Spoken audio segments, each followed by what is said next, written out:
Hi Shri Vishnu గారు. Hello అండి. Hello. ఎలా ఉన్నారు? బాగున్నాను. ఎలా ఉన్నారు? సార్ 9th సింగిల్ అనే సినిమా రిలీజ్ అవబోతుంది. ఇంతకుముందు మనం చాలా ట్రయాంగులర్ లవ్ స్టోరీస్ చూసాం. ఎవరో ఒకరికి ఫేవర్ జరుగుతుంది లాస్ట్లో. ఇది కూడా ఆ కోవకు చెందిందేనా? ఇది క్వైట్ డిఫరెంట్ సబ్జెక్టా? ఇది ఏ ట్రయాంగిల్ లవ్ స్టోరీ అన్నా ఒకదాంతోనే అవ్వాలి. అదైతే ఆడియన్స్ అందరూ అది ఫిక్స్ అయ్యి ఉంటారు. సో మనం ప్రేమించిన వాళ్ళు మన లైఫ్లోకి వస్తే బాగుంటుందా, మనల్ని ప్రేమించిన వాళ్ళు మన లైఫ్లోకి వస్తే బాగుంటుందా అనేది మెయిన్ తిరిగే స్క్రీన్ ప్లే అంతా దీని మీద టువర్డ్స్ ఎండింగ్ వచ్చరికి అలా వెళ్తున్నాను. ఓకే. బట్ మిలీనియం జనరేషన్ అమ్మాయి ఒక అమ్మాయి, జెన్జీ బ్యాచ్ అమ్మాయి ఇంకొక అమ్మాయి. ఓకే. సో ఈ వేరియేషన్ లవ్లో ఇయర్స్కి మారిపోతూ ఉంటుంది కదా. ఇప్పుడు చాలా వెరైటీగా ఉన్నాయి కదా లవ్లు అయ్యి. సో అది రిప్రజెంట్ చేయడానికి మనం ఇవానా స్టోరీ ద్వారా చెప్తాం. కేటికి అది ఒక స్ట్రాంగ్ ఉమెన్, వర్కింగ్ ఉమెన్ ఐడియాలజీలు ఉన్న క్యారెక్టర్ ఇది చూపిస్తాం అన్నమాట. సో వీళ్ళ మధ్యన జరిగేది, వీళ్ళ మధ్యన ఏదైతే నడుస్తుందో ఇదంతా కూడా చూసే ఆడియన్స్కి ఎంటర్టైనింగ్గానే ఉంటుంది. వాడికి హీరోకి ఇబ్బంది వచ్చినా ఏడిచినా కూడా మీకు నవ్వే వస్తుంది. ఓకే. ఇంటెన్షన్ అది. మనం ఈ కథని ఎలా చెప్దాం అనే ఇంటెన్షన్ అయితే నవ్విస్తూనే చెప్దాం, ఏది ఎలా ఉందో మనకు తెలిసిన పాయింటే. ఓకే. ఇప్పుడు లాస్ట్కి ప్రేమించిన వాళ్ళని చేసుకుంటాడా, ప్రేమించబడిన అమ్మాయిని చేసుకుంటాడా అనేది మన ఓవరాల్ కంటెంట్. ఓకే. దీన్ని స్క్రీన్ ప్లేలో ఏ టైంకి ఏ మూమెంట్ మొదలవుతుంది అనేది ఒక ఫ్రెష్ స్క్రీన్ ప్లే. ఓకే. కాకపోతే కంప్లీట్ స్క్రీన్ ప్లే బేస్ మీదే ఇదని చెప్పి నేను పర్సెప్షన్ క్రియేట్ చేద్దాం అనుకోవట్లేదు. ఎందుకంటే ఎంటర్టైన్మెంట్ ఎక్కువ డోస్ ఉంది కాబట్టి ఎంటర్టైన్మెంట్ ఉంటుంది. కంపల్సరీ కొత్త కదా. ఓకే. ట్రయాంగిల్ లవ్ స్టోరీ అయినా కదా కొత్తగానే డీల్ చేసాం. ఓకే. అండ్ ఎక్స్ట్రాడినరీ ఎండింగ్ వచ్చేసరికి ఫీల్ అయితే వస్తుంది థియేటర్లో అందరికీ, వీడికి కరెక్టేరా అన్నట్టు. బట్ కేటిగా చాలామంది ప్రేమించేస్తారు సినిమాలో, ఇవాళని చాలామంది ప్రేమించేస్తారు. ఇప్పుడు ఈ అమ్మాయిని చేసుకుంటే వీళ్ళు ఎలా ఫీల్ అవుతారు, ఈ అమ్మాయిని చేసుకుంటే వీళ్ళు ఎలా ఫీల్ అవుతారు అనే క్లాష్ తెలియకుండానే రౌండ్ అయ్యి అబ్బాయిల మైండ్లో అలా వెళ్తూ ఉంటుంది. లాస్ట్కి ఏమి ఇచ్చాను. ఓకే. మొన్న ఈవెంట్లో మీరు మాట్లాడుతూ ట్రైలర్ లాంచ్ ఈవెంట్లో డైరెక్టర్ గారికి ఏమో తెలుగు రాదు, నాకేమో తమిళ్ రాదు, మేమిద్దరం ప్రేమించుకుంటే ఎలా ఉంటుందో అలా ఉంటుంది ఈ సినిమా అవుట్కమ్ అని చెప్పారు. బట్ నేను డైరెక్టర్ గారితో మాట్లాడినప్పుడు ఎంటర్టైన్మెంట్కి ఎంత ఇంపార్టెన్స్ ఇచ్చామో ఎమోషన్ సెంటిమెంట్కి కూడా అంతే ఇంపార్టెన్స్ ఇచ్చామని చెప్పారు. 100%. అతను మీకు ఆ ఎంటర్టైన్మెంట్ పోర్షన్ కాకుండా ఎమోషన్ సెంటిమెంట్ పోర్షన్ మీకు ఎలా కన్వే చేశారు కథ చెప్పినప్పుడు లైటర్ వేలో ఉంది. నేనే ఎక్కువ కావాలన్నాను.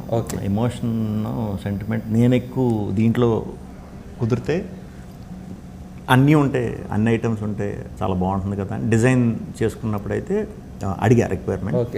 దానికి తగ్గట్టు చాలా బ్యూటిఫుల్గా ఇది చేశారు. బట్ ఓవరాల్ మళ్ళీ వచ్చేసరికి సినిమా చూస్తుంటే ఫీల్ ఎంటర్టైన్మెంటే ఎక్కువ బౌన్స్ బ్యాక్ అవుతుంది. ఓకే. ఓకే.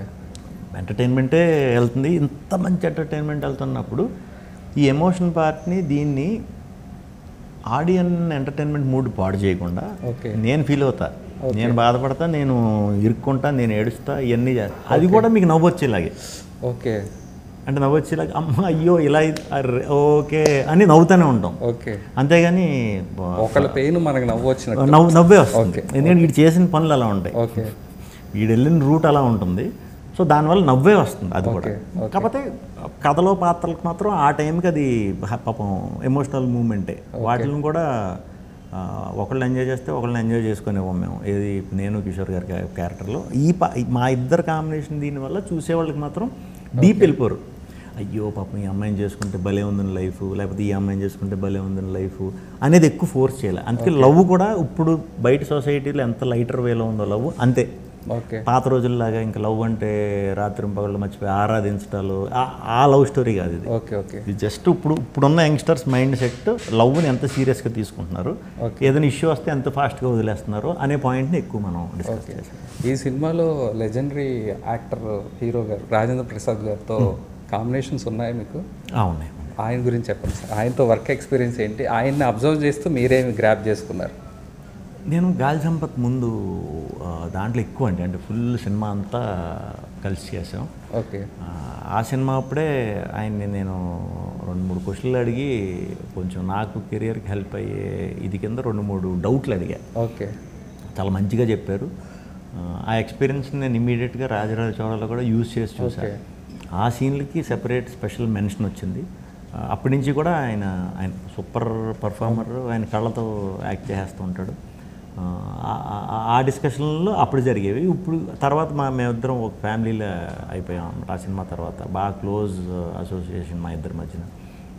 సో ఈ సినిమాకి కూడా మేమే వెళ్ళి సార్ ఇలా చేయాలి ఇది అని చెప్పి ఆయన చాలా మంచి ఇది ఇచ్చాం. అంటే గాలి సంపత్ తర్వాత మేము ఏమనుకున్నాం అంటే మళ్ళీ అంత మంచి కాంబినేషన్ కుదిరితేనే చేద్దామని రాజేంద్ర ప్రసాద్ గారితో అదే అనుకున్నాం. సామజ తర్వాత నరేష్ గారితో కూడా అదే అనుకున్నాం. ఓకే, రాజేంద్ర ప్రసాద్ గారితో ఇది తీరిపోయింది.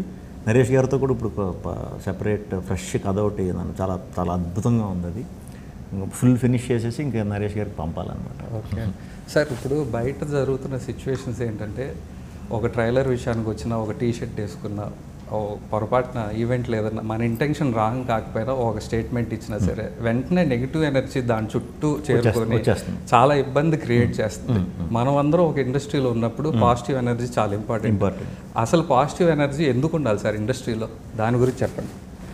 ఎందుకు ఉండాలి, ఎంత ఇంపార్టెంట్ అది? అంటే ఇండస్ట్రీలో పాజిటివ్ ఎనర్జీ అంతా ఒకటే అనేది ఎందుకు ఇంపార్టెంట్ అంటే సినిమా వాళ్ళని ఈజీగా బ్లేమ్ చేస్తారండి బయట నుంచి చూసేవాళ్ళు. చాలా ఈజీగా అవును. ఏదన్నా తప్పు కాంట్రవర్సీ ఇది వచ్చిందంటే ఇంకా అసలు ప్రపంచంలో ఎక్కడ గొడవలే అవుతున్నట్టు ఫస్ట్ వీళ్ళనే క్వశ్చన్ చేస్తారు. ఎందుకంటే ఈ ఫీల్డ్లో, ఎంటర్టైన్మెంట్ ఫీల్డ్లో, ఈ గ్లామర్ ఫీల్డ్లో కనిపిస్తూ ఉంటారు కదా అందరూ. సో ఈజీగా ఓ మాట అనేయటం అంటే వాళ్ళ కనెక్షన్ కూడా అదే. వీళ్ళందరూ మన వాళ్ళనే ఆడియన్స్ కూడా తీసుకుంటేనే మనకి సినిమాలు వస్తాయి. అండ్ మనం ప్రేమిస్తేనే మనకు కూడా అవకాశాలు ముందు వస్తాయి. జనం చూస్తానంటేనే కదా మనతో తీస్తారు. సో దాని మీదే ఆ వివాదం జరిగిందా లేకపోతే ఏదన్నా మన చిన్న ఇష్యూస్ ఇండస్ట్రీలో వచ్చినప్పుడు ఏంటంటే దాన్ని కొంచెం ఎంటర్టైన్మెంట్ కింద ఎక్కువ ప్రొజెక్ట్ చేస్తాం. అందరికీ తెలిసిపోతుంది, ఈజీగా తెలిసిపోతుంది అనమాట. ఇలా జరిగినప్పుడు నిజంగా సినిమా వాళ్ళు ఏదన్నా ఇష్యూ అయింది, ఏదైనా ప్రాబ్లం వచ్చింది అంటే గవర్నమెంట్ ఎలాగ రియాక్ట్ అవుతుంది, కానీ గవర్నమెంట్ తర్వాత ఇమీడియట్గా రియాక్ట్ అయ్యేది సినిమా ఫీల్డే. మనం ముందు నుంచి చూస్తాం, ఏదైనా కెలామిటీ వచ్చినా, ఏదైనా పెద్ద ప్రమాదం వచ్చినా సినిమా వాళ్ళు ఏదో సాయం కింద ముందు నిలబడతారు. బట్ ఏదైనా ఇష్యూ వచ్చినప్పుడు కూడా బయట చాలా సింపుల్ ఊరికే అనేస్తుంటారు. దీన్ని మనం మార్చలేం, ఇది అంతే, దీన్ని ఇంతవరకే. ఇలాంటి మూమెంట్స్ జరిగే టైంలో ఇండస్ట్రీలో లోపల చిన్న ఏమైనా వచ్చినా సర్దుకుపోవాలి. మనకి చిరంజీవి గారు స్టేజ్ మీద మన ఇంట్లో జరిగి ఏమన్నా ఉంటే మనం చెవులో మాట్లాడుకుందాం, బయట వాటి మీద ఇది అన్నారు కదా, అది నన్ను చాలా గొప్ప మాట. అది మరి ఆయన ఏ సందర్భంలో చెప్పారో ఎగ్జాక్ట్గా నాకు గుర్తులేదు. ఆయన ఎప్పుడైతే అది చెప్పారో అది నిజంగా మనది ఏదన్నా తప్పు చెడు చెవులో చెప్పుకోమని చెప్పారు. ఏదైనా అది ఇండస్ట్రీలో ఉన్నప్పుడు ఏదైనా జరిగినప్పుడు వెంటనే దాన్ని మనం సర్దేసుకుంటే బెటర్. ఓకే, అది బయటకు వచ్చిందంటే మన మీద చిన్న చూపు వచ్చే ప్రమాదం ఉంది. ఇంతేనండి. నేను ఇప్పుడు సినిమాలో ఉందన్న ఇలా చెప్పట్లేదు. సినిమా అభిమాని కింద అవుటర్ కింద ఉన్నా కూడా నాకు సినిమా ఇండస్ట్రీ అంటే గౌరవం కాబట్టి దాని గౌరవాన్ని మనం నిలబెట్టేసేసే అంత లేదు. అట్లీస్ట్ దాన్ని తగ్గించకుండా మన వల్ల తగ్గకుండా చూసుకోవాలి. అందుకే మ్యాక్సిమం ఏదైనా చిన్న ఇష్యూలు కాంట్రవర్సీలు ఏమైనా వచ్చినా నేను వాటిలోకి అసలు దూరను, అవి పట్టించుకోను, వాటి జోలికి వెళ్ళను. ఓకే, సో ఇప్పుడు అందరూ అలాగే ఉన్నారులేండి ఆల్మోస్ట్. గీత ఆర్ట్స్తో మీ అసోసియేషన్ గురించి చెప్పండి సార్. చాలా పెద్ద బ్రాండ్, ఇండియా వైడ్ కానీ వరల్డ్ వైడ్ కానీ చాలా పెద్ద బ్రాండ్, చాలా ప్రెషర్ ఉంటుంది ఆ కంపెనీ నుంచి సినిమా చేయడం అంటే, ఒక హీరోగా ప్రాజెక్ట్ అవ్వాలంటే. ఆ బ్రాండ్ గురించి చెప్పండి సార్, గీత ఆర్ట్స్ అనే బ్రాండ్ గురించి. నాకు ఫస్ట్ 2012లో బన్నీ గారు నన్ను ఫస్ట్ టైం అంటే నేను సినిమాలోకి వచ్చిన తర్వాత, యాక్టర్ అయిన తర్వాత కలవటం అదే. ఓకే, కలిసినప్పుడు నేను చాలా బాగా చేశాను, చాలా బాగా చెప్పాను. నేనే షాక్ అయ్యా అప్పుడు. నాకు అంటే చిన్న సినిమా అది ప్రేమేష్ కథలు నాకు చూసి దాంట్లో అంటే పిలవటమే ఎక్కువ. పిలిచి పర్ఫార్మెన్స్ గురించి మాట్లాడుతుంటే చాలా వెరీ హ్యాపీగా ఫీల్ అయ్యా. నాకు అప్పుడే ఆయన ఓపెన్ ఆఫర్ ఇచ్చారు.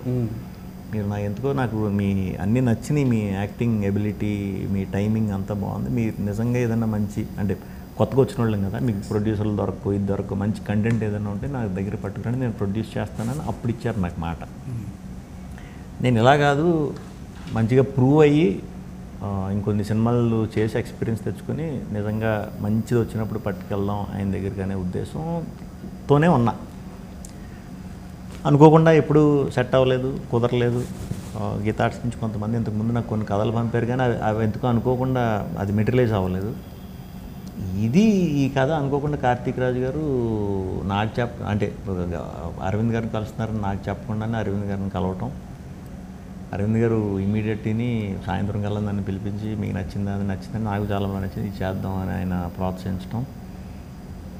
తర్వాత ఎప్పుడైతే ఆయన ఇన్వాల్వ్మెంట్ ఏముండదండి, నాకు ఏదన్నా సరదాగా తీసుకుంటారు, టీంని పిచ్చ కంఫర్టబుల్గా పెడతారు, ఏ రిస్ట్రిక్షన్స్ ఉండవు, సూపర్ జడ్జ్మెంట్. చాలా హెల్ప్ అయింది నాకు ఈ సినిమాకి, చాలా హెల్ప్ అయింది. అసోసియేషన్ ఎలాగంటే ఇంకా నాకు చెప్తున్నా కదా, చాలా ఇన్స్పైర్ అయ్యా. అట్ ద సేమ్ టైం నా మీద కూడా తను చాలా బాగా చూసుకున్నారు. బాగా చూసుకోవటం ఇన్ ద సెన్స్ ప్రతి దాంట్లో రెస్పెక్ట్ ఇచ్చారు, ప్రతి దాంట్లో నా ఒపీనియన్ అడగమని ఎవరు అవసరం లేదు. ఇప్పుడు మనం ఎంత బిజీగా ఉన్నాం, ఒక పోస్టర్ రిలీజ్ చేయాలంటే ఆల్రెడీ 4-5 వచ్చేసి వదిలేయచ్చు. గీతా ఆర్ట్స్లో యాక్టర్స్ని, నన్నే కాదు యాక్టర్స్ అందరినీ కూడా చాలా నెంబర్ 1 పొజిషన్లో చూసుకుంటారండి. అది షూట్లో అవ్వచ్చు, పోస్ట్లో అవ్వచ్చు, ఆ రెస్పెక్ట్ వేరు. నేను బయట నుంచి చూసినప్పుడు ఇంత ఉంటుంది అనుకోలే, ఇంత హాస్పిటాలిటీ ఉంటుంది, ఇంత రెస్పెక్ట్ ఉంటుంది. ఏదన్నా మనం కోరుకునేది రెస్పెక్టే కదా, ఎక్స్పెక్ట్ చేసిన దానికంటే చాలా ఎక్కువ ఉంటుంది. అండ్ వీటితో పాటు ఫ్రీడమ్ ఉంటుంది, అర్థం చేసుకునే ప్రాపర్ ఎక్స్పీరియన్స్ ఉన్న డైనమిక్ పర్సన్ అండి ఆయన. అల్లు అరవింద్ గారు వాళ్ళ అబ్బాయి అల్లు అర్జున్ గారితో సన్ ఆఫ్ సత్యమూర్తిలో ఒక చిన్న క్యారెక్టర్ చేశారు. అందులో ఏంటంటే ఇంటర్వ్యూల తర్వాత మీరు అల్లు అర్జున్ గారు ఒక కేఫ్లో కూర్చున్నారు, ఒక డిస్కషన్ ఉంటుంది. మీ నాన్న అప్పుడు చాలా తక్కువకి 300 ఎకరాలు అతనికి రాసిచ్చేసాడు సార్, ఆడెవడో గొట్టంగాడు ఏదో అంటే నువ్వు ఎందుకు ఇంత ఫీల్ అవుతావు అంటే 99 మంది కరెక్ట్గా మాట్లాడినా మా ఫాదర్ గురించి ఒక్కడు తప్పుగా మాట్లాడినా సార్ అది తప్పే, నేను వెళ్ళి తీసుకొస్తాను డాక్యుమెంట్స్ అని చెప్తాడు. ఆ సీన్ మీకు చెప్పినప్పుడు మీకు ఏమనిపించింది, ఎలా కన్సీవ్ చేశారు ఆ సీన్? త్రివిక్రమ్ గారు డైరెక్టర్, దాని గురించి దాని ముందు ఆ ఫస్ట్ హాఫ్లో ఫ్రెండ్ అని ప్రాణం ఇవ్వలేను కానీ పార్ట్నర్షిప్ ఇస్తానని చెప్పి షేక్ హ్యాండ్ ఇచ్చి హగ్ ఇచ్చుకునేది ముందు రోజు చేసాం. సినిమా సన్ ఆఫ్ సత్యమూర్తి ఆ సీన్తోనే స్టార్ట్ అయినట్టుందండి సినిమా. అది ఫస్ట్ టైం కాబట్టి స్కెడ్యూల్ ప్రకారం మొదలుపెట్టాం. 10 కల్లా షూట్ స్టార్ట్ చేసాం, 11:30 కల్లా అయిపోయింది. క్లోజ్ ప్యాకప్ నాకు పంపేశారు. సో నాకు మంచి త్రివిక్రమ్ గారు రైటింగ్ డైలాగులు చెప్పడం నచ్చింది, బన్నీ గారితోనే కాంబినేషను నచ్చింది. నేను అప్పుడు హోటల్ పక్కనే ఉండేవాడిని ఆ టైంలో. సో రోజు నేను కథలన్నా ఏదన్నా నేను ఆ ప్లేస్కే వెళ్ళి కూర్చుంటా, నాకు ఒక టేబుల్ ఉండేది అది. సో నెక్స్ట్ రోజు షూట్ నాకు హోటల్లో అదే టేబుల్లో. ఇప్పుడు రోజు ఇక్కడ కూర్చుంటున్నామండి మనం, రోజు మనం కూర్చున్నప్పుడు ఫర్ ఎగ్జాంపుల్ ఇది టేబుల్ అనుకోండి, రోజు ఇక్కడ ఈ చైర్లో కూర్చుంటే మన తాలూకు కొన్ని ఇంప్రెషన్స్ ఉంటాయి, ఏదోటి అంటే మీకు అర్థం అవడం కోసం చెప్తున్నాను. అలా అది నా టేబుల్. సో అక్కడ నేను మా రోహిత్ మేము అక్కడ ఒక 5-6 ఇయర్స్ నుంచి అక్కడే కూర్చోవటం అలవాటు, అదే ప్లేస్లో. ఏ స్టోరీ వినాలన్నా, ఏ డిస్కషన్ అన్నా, ఏ డిన్నర్లు అన్నా మేము ఎప్పుడు అదే అలవాటు, అదే ప్లేస్లో షూట్. సో అక్కడికి వెళ్ళి కూర్చున్న వెంటనే అందరూ అలవాటు అయి ఉంటారు కదా, ఈ వర్క్ చేసే వాళ్ళందరూ. వాళ్ళు నన్ను చూసి, బన్నీ గారిని చూసి షూట్ అవుతుంది అనుకోలే చాలామంది పాపం. ఈ డోర్ తీసుకుని వచ్చేసేవారు. సార్ ఏం తీసుకురమ్మంటారు, ఏంటి పొద్దున్నే వచ్చారేంటి వాళ్ళంటే షూట్ అవుతుంది ఇక్కడ అంటే లోపలే కాబట్టి అప్పుడు మరి సెక్యూరిటీ అంతా కూడా లేదు, ఎందుకు అంతా పక్క ఉన్నారు అటువైపు. సో నా ప్లేస్లో నేను రెగ్యులర్గా కూర్చునే ఇది కాబట్టి మనకి స్థానబలం ఉంటుంది, ఇది మన ప్లేస్ అనేది చిన్న ధైర్యం ఉంటుంది కదా. అది పెద్ద సీను, ఏది ధర్మరాజు అంతటి వాడే ఇది చేసాడు ఇలాంటి డైలాగులు చెప్పాలి. అది త్రివిక్రమ్ గారు రైటింగ్ చాలా ఇంపార్టెంట్ సీన్. సెకండ్ హాఫ్లో డెసిషన్ తీసుకోవాల్సిన సీన్. అక్కడ బయలుదేరతాడు. అలీ గారు ఉంటారు, బన్నీ గారు ఉన్నారు. సీన్ మొదలు పెట్టాం, టక్క టక్క టక్క టక్క టక్క టక్క అయిపోయింది. సార్ ఓకేనా లేకపోతే మళ్ళీ చేద్దాం, లేదు చాలా బాగుంది అన్నారు, బన్నీ కూడా చాలా బాగుంది అన్నారు. అలా 2-3 రేంజ్లు తీసుకున్నాం. అది ఆ రోజు మధ్యాహ్నం కల్లా అయిపోయింది. అయిపోవటం ఆ రోజు నాకు చాలా ఇష్టమైన సెపరేట్ పర్సన్ ఉన్నాడు ఫ్రెండ్, అతను నేను మామూలుగా తినను, ఏమి పెద్దగా తినను, బట్ నాకు అది చాలా ఇష్టం, నేను అది ఎవరికి ఇవ్వను విష్ణు, మీకు పంపిస్తాను తినండి అని చెప్పి నాకు ఒక హల్వా పంపారు. బన్నీ కదా, తింటావా అని అడిగారు, తింటానండి అన్నాను. ఆ టైంకి అక్కడ లేదు, అయిపోయింది. అయిపోయిందా అని చెప్పి ఓకే అని చెప్పి పనిగట్టుకుని మళ్ళీ ఫోన్ చేయించి ఇంటికి పంపించి నన్ను ఉండండి మీరు టేస్ట్ చేయాలి అదని చెప్పి ఇంటికి సెపరేట్గా ఒక మనిషిని తెప్పించి ఇచ్చి తిన్న తర్వాత ఎలా ఉంది ఏంటి అని అడిగి పంపారు. ఇప్పటికీ నాకు ఆ సినిమా అంటే అదే మెమరీ గుర్తొస్తుంది అనమాట.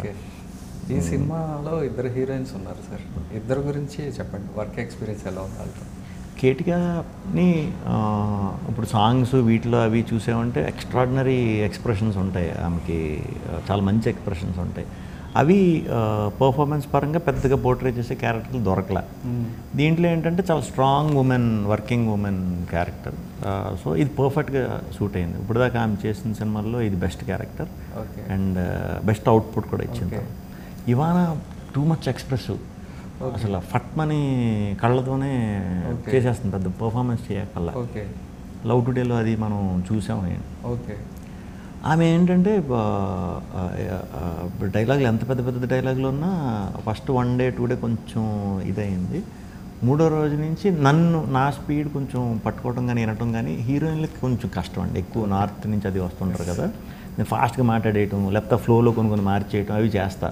ఈమె పర్ఫెక్షనిస్ట్ అనమాట, కొంచెం మార్చినా ఫస్ట్ డే అంతా ఆగిపోయి చూసేదన్నమాట. సో నాకు అది అర్థమైంది. అప్పుడు నేను నీట్గా కొంచెం మారుతాయి ఇవి అని డిస్కషన్లు పెట్టడం. 3వ రోజు నుంచి నేను ఎలా రియాక్ట్ అయినా కూడా పర్ఫెక్ట్గా తను అనుకున్నది ల్యాండ్ చేసేసి. ఆవిడ చాలా స్పాంటేనియస్ యాక్ట్రెస్ అండ్ ఈ తమిళ్ తెలుగులో ఈ సినిమా తర్వాత చాలా మంచి మంచి అవకాశాలు వస్తాయి, డౌట్ లేకుండా ఇద్దరికి. వన్ ఫైనల్ క్వశ్చన్ సార్, ప్రస్తుతం ఇండస్ట్రీ పరిస్థితి కానీ మార్కెట్ కానీ చాలా సంప్లో ప్రస్తుతం ఉన్న సిచ్యువేషన్లో యాజ్ అ రెస్పాన్సిబుల్ హీరోగా ప్రొడ్యూసర్స్కి కానీ ఫిలిం మేకర్స్కి కానీ ప్రొడక్షన్ హౌసెస్కి కానీ మీరిచ్చే సపోర్ట్ ఏంటి? యాజ్ అ శ్రీ విష్ణుగా మీరు ఏం చేయాలనుకుంటున్నారు యాజ్ అ రెస్పాన్సిబుల్ హీరోగా?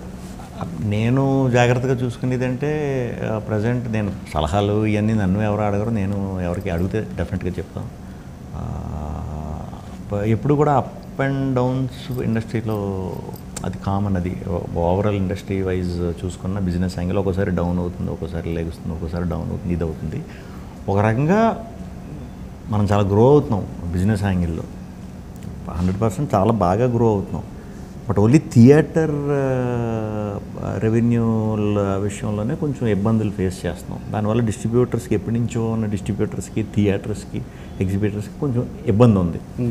సో ఈ ఇబ్బందిని సార్ట్ చేయాలంటే ఒకడు కూర్చొని చేసేది కాదు. నెంబర్ ఆఫ్ ఫిల్మ్స్ వస్తూ ఉంటే డెఫినెట్గా ఇబ్బంది తగ్గుతుందేమో అని నేను అనుకుంటున్నాను. సో నా తరపున నేను ఇదివరకు స్లోగా చేసిన ఇప్పుడు ఇయర్కి 2-3 అయితే పక్కగా డెలివరీ చేద్దామనే స్పీడ్లోనే ఉన్నా. At the same time revenues బట్టే ప్రొడ్యూసర్కి 100% సపోర్ట్గా ఉందాం. దాన్ని బట్టే మనం కథ ఎంచుకున్నప్పుడు అనవసరమైన ఖర్చు, అనవసరమైన వేస్టేజ్ లేకుండా ప్రాపర్గా ప్లాన్ చేసుకుని డైరెక్టర్ని ఒక 2 నెలలు లేట్ అయినా కూర్చోబెట్టి నీట్గా సెటప్ చేసుకుని ప్రాపర్ ప్లానింగ్తో దిగి అది కూడా వేస్టేజ్ అవ్వకుండా చూసుకునే ప్రయత్నం అయితే నా సైడ్ నుంచి ఉంది. ఇంకా ఏమైనా ఇన్నోవేటివ్గా కొత్త ఐడియాస్ వస్తే ప్రొడక్షన్లో యూస్ చేసి చూస్తా. నా సైడ్ నుంచి అయితే ఇదేనండి, నెంబర్ ఆఫ్ ఫిల్మ్స్ చేయాలి, బడ్జెట్లు కంట్రోల్లో పెట్టుకోవాలి. All the best sir. Thank you.